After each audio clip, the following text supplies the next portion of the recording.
Alright, you guys, so I have a small and a large. This one is for kids. This one will be more for adults. And I'm going to sit up here and create these very much similar to the face mask. So what I'm going to do is take this Dollar Tree baby blanket that I have, and I am of course going to put my template on it, and I'm going to trace it. And when I trace it, I'm going to leave excess around it for stitching. So be sure to leave about a 1/2 inch for that. Alright, so of course after you have traced it on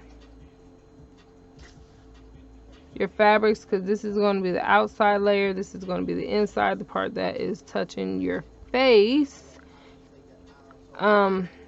we can now go ahead and cut these out, and then I'll be back. Now I have the elastic. Make sure you cut the length accordingly to if it's a child or adult.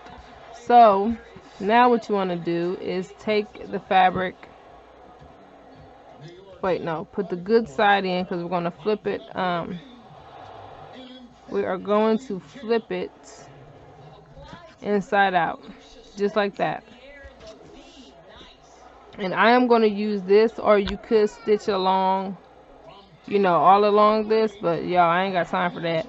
So I'm finna use this right here, and I will leave like a little opening at the top so that I can flip it inside out.